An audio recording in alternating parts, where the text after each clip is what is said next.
Om Tyageshwaram Ramakrishnam Saradam Matrurupinim Vivekanandam Acharyam Natva Vakshami Shuddhaye Yogena Chittasya Padena Vacha Malam Sharirasya Cha Bhaisajena Yopakarottam Pravaram Muninam Patanjalim Pranjaliranutoasmi.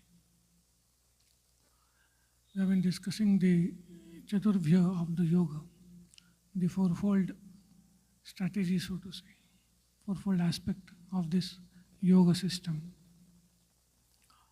And the fourfold aspect was Heya, Heya Hetu, Hanam, and Hanopaya. These were the four aspects. Heya is what is to be got rid of. In our life, we want to get rid of misery. That is the objective. I mean, according to this Sankhya Yogas, Atyantika Dukkha Nivritti, that is the goal of life. So this dukkha is to be got rid of for all time to come, not temporarily. Of course, Vedanta adds to it Paramananda Prapti. Atyantika Dukkha Nivritti and Paramananda Prapti. That is Vedantic concept. But the Sankhya's, they say you get rid of misery and that's enough. So, Atyantika Dukkha Nivritti is their goal. That is the end game, so to say. And that is, and if we look at our life, yes, that's what we are trying to do in our life. We are trying to get rid of misery and have happiness. But our efforts, our worldly efforts fall short. So we turn to yoga, where yoga only gives us complete cessation of misery. So what is to be got rid of? That is what is called Heya. Heya is that which has to be got rid of. That is Dukkham Anagatam, Visadat. Heyam Dukkham Anagatam. The misery which is to come, which has not yet come, which is to come, that is to be got rid of. That is the first aspect, first vyuha, so to say, of this Chaturvyuha. Heyam Dukkham Anagatam. Now, what is the cause of this dukkha? That is Heya Hetu. So that which are Drashtru, Drishyayoho, Sanyogo, Heya Hetu. Why we suffer? Why is there misery in our life? So Patanjali says it is because of the mixing together or identification of the drashta and the drishya. Drashtru, drishyayoho, sanyogo. Coming together, identification of the drashta and the drishya. These two terms, drashta and drishya, need a bit of clarification. The seer and the seen is the general translation. Most of the places that is used, seer and the seen, but it has nothing to do with visual perception per se. Here, drashta doesn't mean visual perceiver, and drishya doesn't only mean what is visually perceived, darshanam, but here it means more like perception in general or experience in general. So, drashta means the experiencer, and drishya is the experienced. The experiencer and the experienced, coming together of them, identification of the two, that is the Heya Hetu. That is the cause of Heya, which is nothing but Dukkham. And then two more will come, Hanam, that is the state of dissociation of this, called Apavarga or Mukti. And then there is Hanopaya, the means to attain that Hanam, to attain that liberation.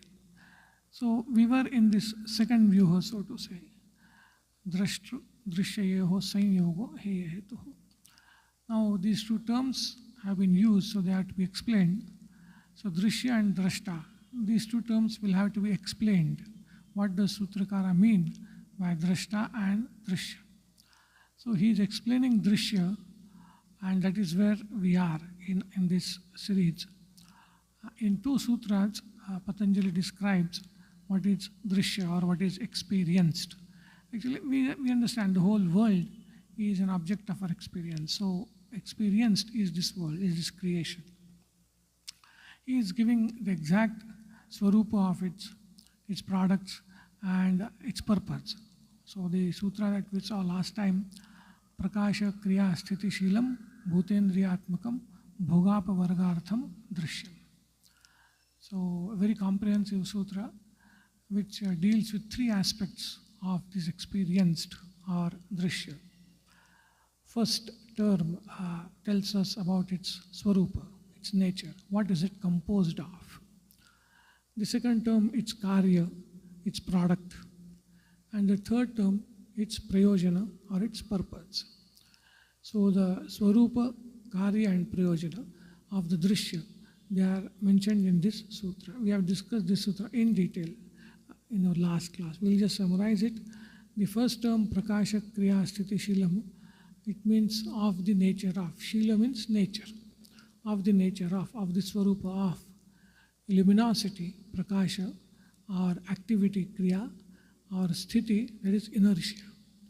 So this drishya experienced is a combination, so to say, of these three characteristics or substances having these three characteristics of luminosity, activity and inertia. And we discussed that here, though he has not used the word, but he is referring to the three gunas.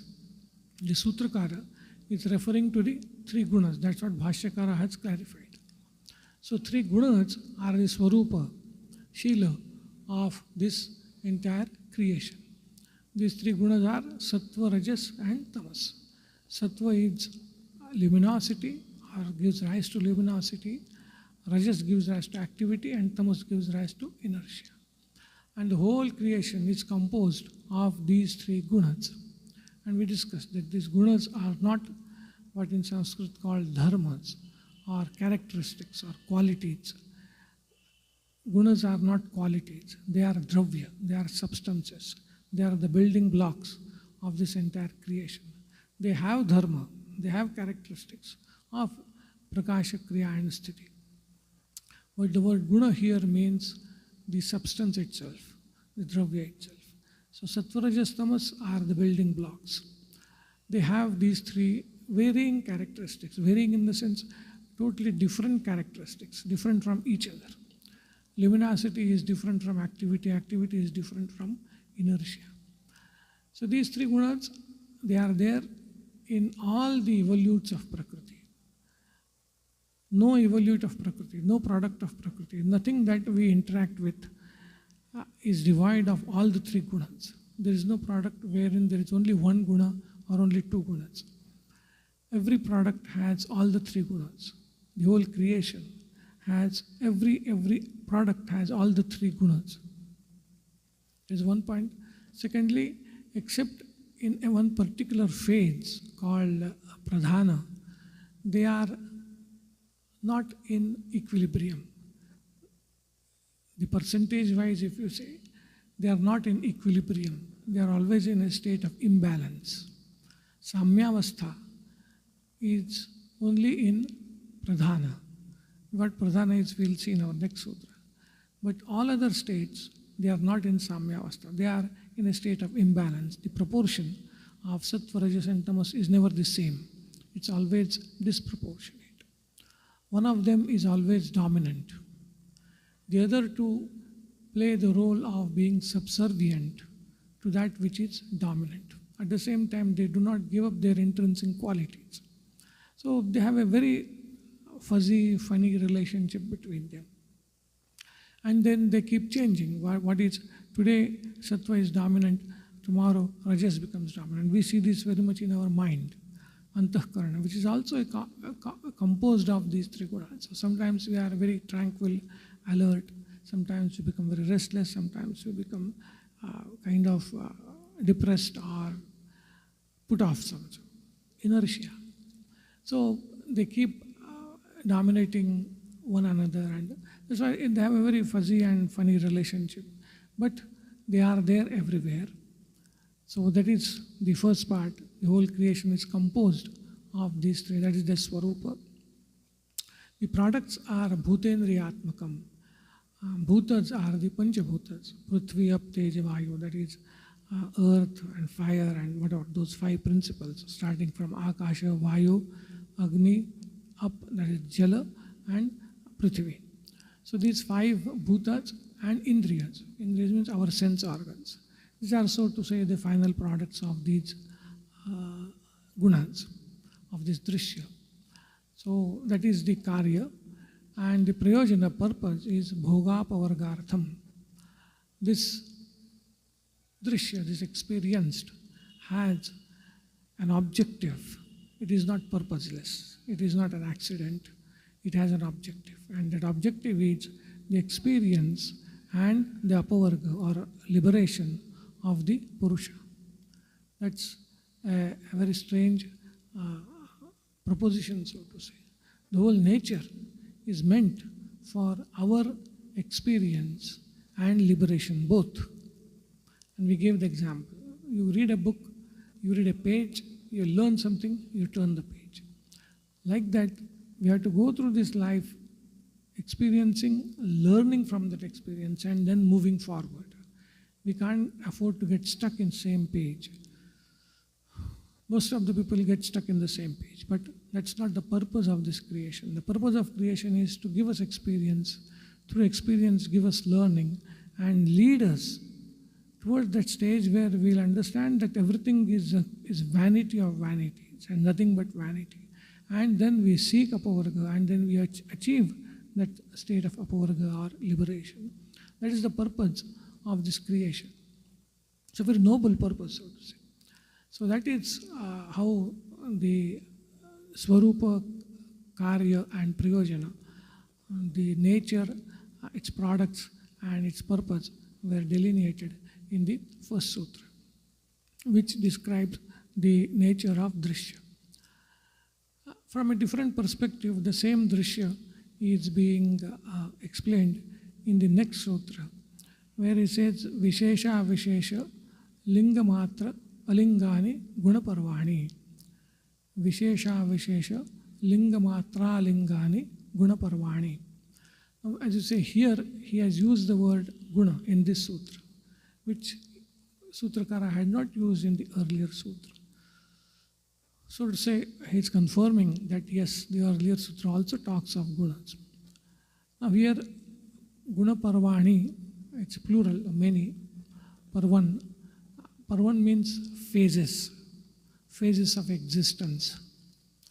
So these are the phases of existence of the gunas, gunanam parvani. These are the phases of existence of the gunas. These gunas which constitute the whole creation, they exist in 4 phases, so to say. These are the phases that are listed in this, in one compound word, Vishesha Vishesha Lingamatra Lingani Gunaparvani. So the phases of gunas in which they exist are listed here. If you split it, it becomes Vishesha, Avishesha, Lingamatra and Alinga. These are the 4 phases. Vishesha, Avishesha, Lingamatra and Alinga. These are the 4 phases in which these gunas exist. And as you say, we are talking of drishya, the experienced, that is the whole creation. So we can say the whole creation, so to say, exists or is composed of these 4 phases. Vishesha, Vishesha, Vishesha, Avishesha, Lingamatra and Alinga. Now the exact English translation of these 4 phases is difficult. Every person translates it in different ways, particularized or characterized, having characters like that. So many translations are there. So we will pick up any of those. So Vishesha will be having characters or characterized or particularized. That is Vishesha. Avishesha is without any characteristics or without particulars, so to say. Lingamatra is indicator alone. And Alinga is not even an indicator, not indicator. Like that, are the 4 rough translations. But as I say, from translations we cannot understand anything. They will mean same thing as we mean by Sanskrit words. So Bhashyakara, of course, comes to our aid and explains what are these 4 phases. So these 4 phases are so to say giving us the cosmology, how creation evolves, so to say, according to this Sankhya Yoga philosophy. Every philosophy will have its theory of evolution, its theory of creation. So this is their theory of creation, so to say. This is how the creation happens, in this order, so to say. Of course, here the order is reversed. Between these four, there is the relation of cause and effect. These four phases of gunas which constitute creation, there is the relation of cause and effect. Visheshas are the effects of their cause. Those causes are avisheshas. So visheshas are the effects of avisheshas. Avisheshas are the effect of lingamatra. And lingamatra is the effect of alinga. Alinga is not the effect of anything. Alinga is the last, so to say. On one side, we have alinga, which is the cause of lingamatra, but not effect of anything. On the other side, we have visheshas, which are the effect of avishesha, but not the cause of any further creation, any further tattva, so to say. So this is the chain of reaction, so to say. If we want to understand in simplistic way, in a very gross form, something like a tree, the log of wood, a plank, and a chair or furniture, something like that. So those are the four stages of that wood, so to say. So like that, we have here these four stages, four phases described: Vishesha, Avishesha, Lingamatra, and Alinga. He has given it in the reverse order. So first is the most, the grossmost or the last effect is Vishesha. And Bhashyakara says, what are these Visheshas? Now he says Panchabhutas, that is the gross elements of Akasha, Vayu, Teja, Jala, and Prithvi. These five gross effects, gross bhutas, gross elements, these are the Visheshas, one category, so to say. Visheshas total are 16 Visheshas. So Panchabhutas, Sthula Bhutas, then there is Pancha Indriyas, Pancha Jnanendriyas, Pancha Karmendriyas, and mind. So these 11 plus 5, 16 are the Visheshas, which are, we can say, effects only. We can say effects only. They are not the causes of any further tattva, any further principle. These are effects only. So we have 5 sense organs, 5 organs of action, and mind, and then there are 5 gross elements.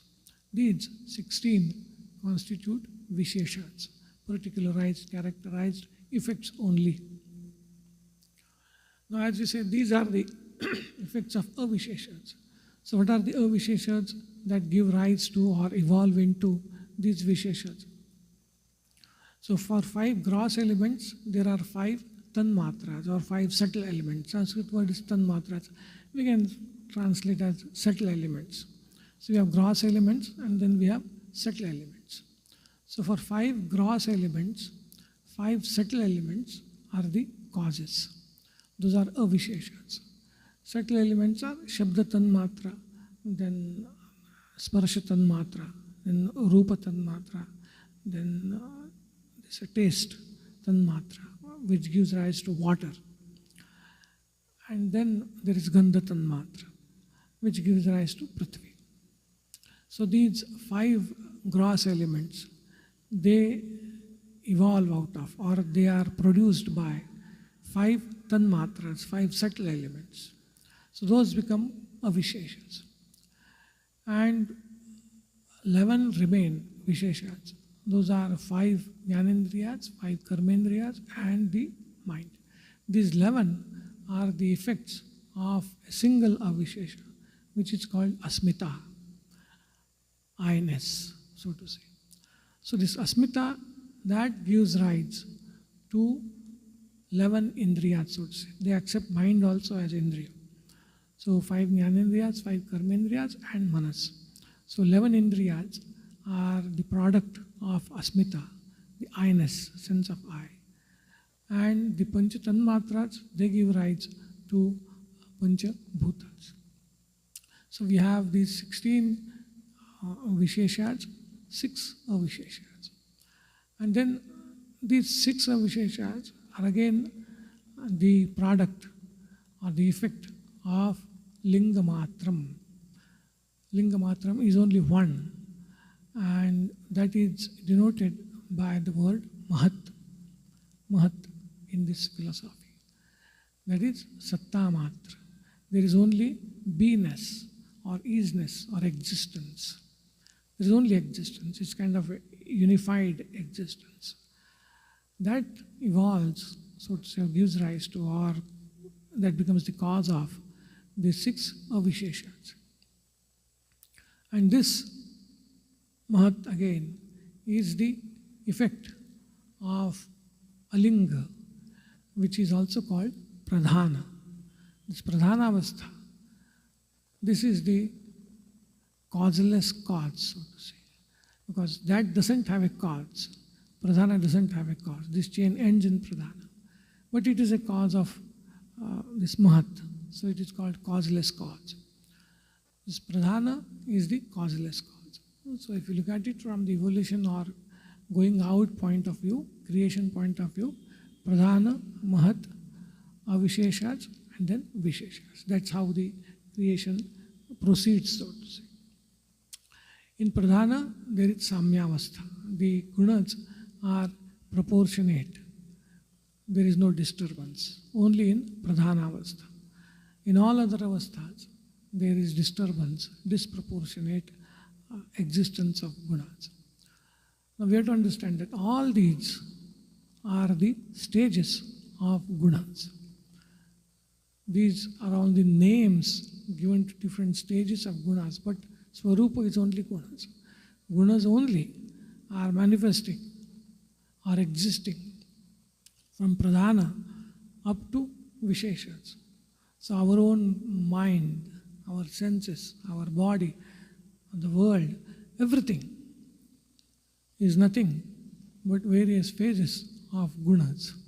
So guna gunaisha vartante. The person who has realized himself to be distinct, his or her experience will be guna gunaisha vartante.